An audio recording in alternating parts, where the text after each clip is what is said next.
بسم اللہ الرحمن الرحیم۔ السلام علیکم۔ دعا ٹی وی ایپیشل 1 میں آپ سب کا خوش آمدید۔ اللہ تعالیٰ سے امید ہے کہ آپ سب خیریت سے ہوں گے۔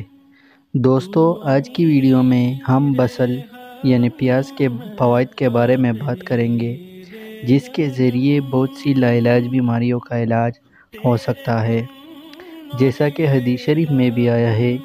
ابو داؤد رحمہ اللہ نے اپنے سنن میں عائشہ رضی اللہ عنہا سے یہ حدیث نقل کی ہے کہ آپ صلی اللہ علیہ وسلم سے پیاز کے بارے میں دریافت کیا گیا تو آپ صلی اللہ علیہ وسلم نے جواب دیا کہ پیغمبر اللہ صلی اللہ علیہ وسلم نے جو آخری کھانا تناول فرمایا تھا اس میں پیاز موجود تھا۔ دوستو، پیاز کا مزاج تیسرے درجے میں گرم ہے۔ اس میں رطوبت ہے جو مختلف پانیوں کے استعمال کے ضرر سے بچاتی ہے۔ دوستو، اس کے اور بھی بہت فائدے ہیں، جیسے زہریلی ہواؤں کو دفع کرتی ہے، شہوت کو برانگیختہ کرتی ہے، معدہ قوی کرتا ہے۔ اس کے استعمال سے منی زیادہ ہوتی ہے، رنگ نکھرتا ہے۔ اس کے استعمال سے جسم سے سفید داغ ختم ہو جاتے ہیں اور داء الثعلب پر اس کو رگڑنے سے خاصا نفع ہوتی ہے۔ داء الثعلب ایک مشہور بیماری ہے جو بال کے جھڑنے کی بیماریوں کو کہا جاتا ہے۔ اگر اس کے پانی کو نچوڑے اور ناک میں چڑھایا جائے تو دماغ صاف ہوتا ہے، اور آنکھ سے پانی بہنے کی صورت میں اس کو سرما کی سلائی سے لگا لے تو پانی کو روکتا ہے۔ اگر اس کا تخم شہد کے ساتھ آمیز کر کے سرما کی طرح آنکھ میں لگا لے تو آنکھ کے سفیدی کے لیے نفع بخش ہے۔ پکی ہوئی پیاز یرقان کھانسی سینے کی خشونت کے لیے نافع ہے۔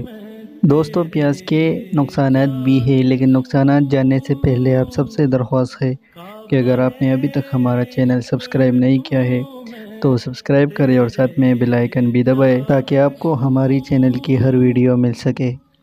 دوستو، پیاز کے نقصانات یہ ہے کہ اس سے ریاح کی مقدار بڑھ جاتی ہے، آنکھوں میں دھندلا پن آتا ہے، اس پیاز کی بکثرت استعمال سے نسیان ہوتا ہے، منہ کے مزے کو بگاڑتی ہے اور منہ میں بدبو پیدا ہوتی ہے جس سے ہم نشین اور فرشتوں کو اذیت پہنچتی ہے۔ لیکن اس نقصانات کا حل یہ ہے کہ اگر آپ اس پیاز کو پکا کر استعمال کریں تو یہ ساری ضرریں ختم ہوتی ہے۔ سنن میں مذکور ہے کہ نبی صلی اللہ علیہ وسلم نے پیاز اور لہسن کھانے والے کو حکم دیا کہ وہ اسے پکا کر کھائے، اور اس کے بدبو کے خاتمے کے لیے برگ سداب کا چبانا مفید ہے۔ برگ سداب کا تصویر آپ کو ویڈیو میں کہیں نہ کہیں دکھائی دے رہی ہوگی، یہ برگ سداب ہے۔ تو اس بدبو کو ختم کرنے کے لیے اس کا چبانا ضروری ہے۔ تو بس دوستو، آج کی ویڈیو یہی تک تھی۔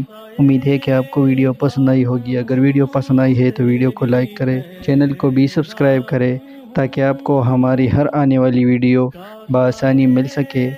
اور ہاں، اگر آپ کو کوئی بھی دعا، وظیفہ یا بیماریوں کا علاج چاہیے تو آپ ہمیں کمنٹ میں بتا دیجئے، ہم انشاءاللہ اگلی ویڈیو میں آپ کے لیے اس کا حل لائیں گے۔